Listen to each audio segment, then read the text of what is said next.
Hello my dear students, I Reena Sharma. Today I am going to start your first assignment, Hindi language भाषा। आज का अध्याय है प्रथम पाठ भाषा। भाषा किसे कहते हैं? पहले तो आपको ये समझने की आवश्यकता है कि भाषा है क्या।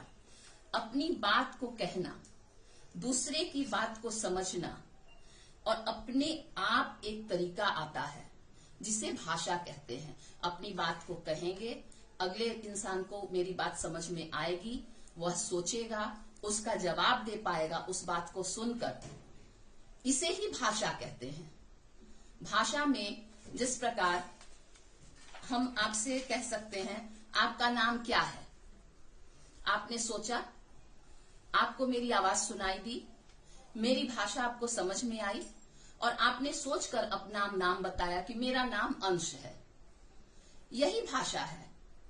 आप इस किताब के माध्यम से भी देख सकते हैं कि विद्यालय में पहला दिन, बेटा आपका नाम क्या है? अध्यापिका एक छात्र से सवाल कर रही हैं। मैडम मेरा नाम आनंद है।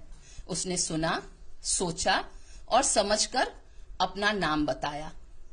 खिलौने की दुकान में एक बच्चा खिलौने वाले से पूछ रहा है कि अंकल मुझे वह रिमोट वाली गाड़ी चाहिए। बच्चे आपको कौन सा खिलौना चाहिए? दुकानदार ने उससे खिलौने के बारे में पूछा। बच्चे ने उनमें से देखकर, सोचकर, उस दुकानदार की भाषा को समझकर अंकल से कहा कि मुझे वो रिमोट वाली गाड़ी चाहिए।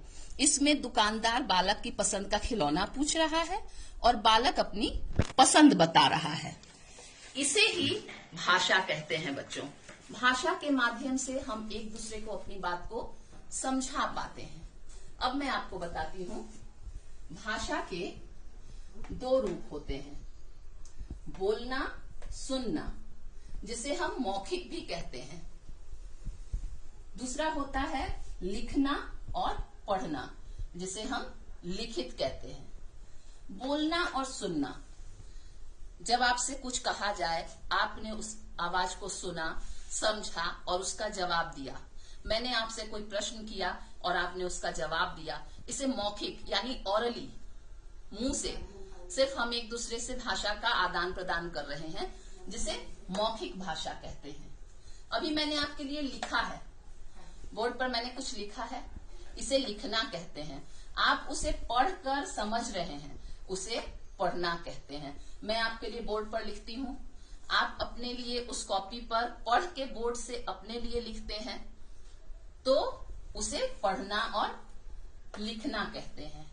इसी तरह से भाषा के चार कौशल होते हैं। कौशल मतलब कोई करतूत नहीं होता है। कौशल का मतलब होता है उसके रंग। भाषा कितने तरह से उसे हम समझा सकते हैं, इसे ही भाषा का कौशल कहते हैं। सुनना, बोलना, पढ़ना और लिखना, ये भाषा के चार कौशल हैं। इन्हीं चार कौशलों के द्वारा हम अपनी भाषा को दूसरे के सामने समझा सकते हैं और अगले को समझ में आ सकता है। आज के आपके पाठ का यही मूल है कि भाषा दो तरह के होते हैं, मौखिक और लिखित, और भाषा के चार कौशल होते हैं, सुनना, बोलना, पढ़ना और लिखना। अगले सेशन में मैं आपको इसके संदर्भ में कुछ प्रश्नोत्तरी भी दूंगी, जिसे आप समझकर, लिखकर और अपनी कॉपी में लिख कर रखिएगा, जिसे स्कूल के खुलने के बाद मैं उसे चेक भी करूंगी। धन्यवाद। Hello everyone, today I am going to start your Hindi language class 1 session 2। बच्चों, पिछले सेशन में यानी सेशन 1 में मैंने आपको भाषा के बारे में पढ़ाया था। भाषा के कितने प्रकार होते हैं, भाषा किस तरह से बोले जाते हैं, भाषा दो तरह के होते हैं, लिखित और मौखिक। भाषा के चार कौशल होते हैं, लिखना, पढ़ना, सुनना और बोलना। आज मैं आपको निबंध बताऊंगी। यह भी आपका फर्स्ट असाइनमेंट ही है। इसमें आज निबंध में मैं गाय के बारे में आपको बताऊंगी। बच्चों, मैं पूरा गाय का निबंध आपको लिखकर नहीं दिखाऊंगी, लेकिन मैं कुछ पॉइंट्स आपको बताऊंगी जिसकी सहायता से आप गाय पर निबंध बहुत ही अच्छी तरह से लिख पाएंगे। देखिए, सबसे पहले हम क्या लिखेंगे, गाय का परिचय देंगे। गाय कैसी होती है, गाय क्या है। गाय एक पालतू पशु है जिसे हम अपने घरों में पालते हैं।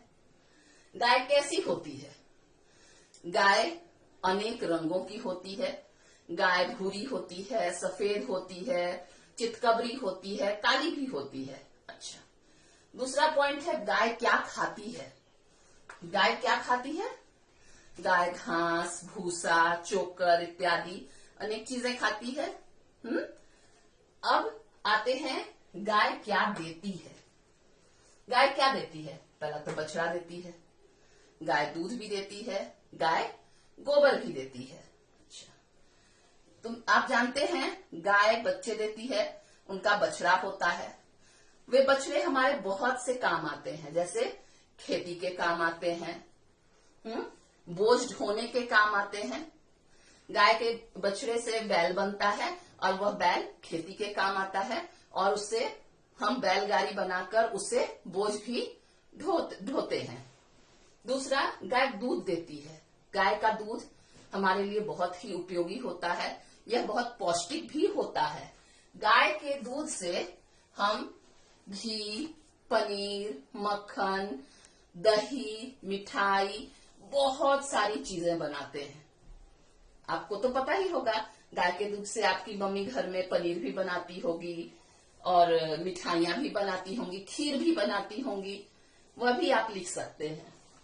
अब आते हैं गोबर पर। गाय का गोबर भी बहुत ही उपयोगी होता है। पहला तो गाय के गोबर से हिंदुओं के घरों में पूजा की जाती है।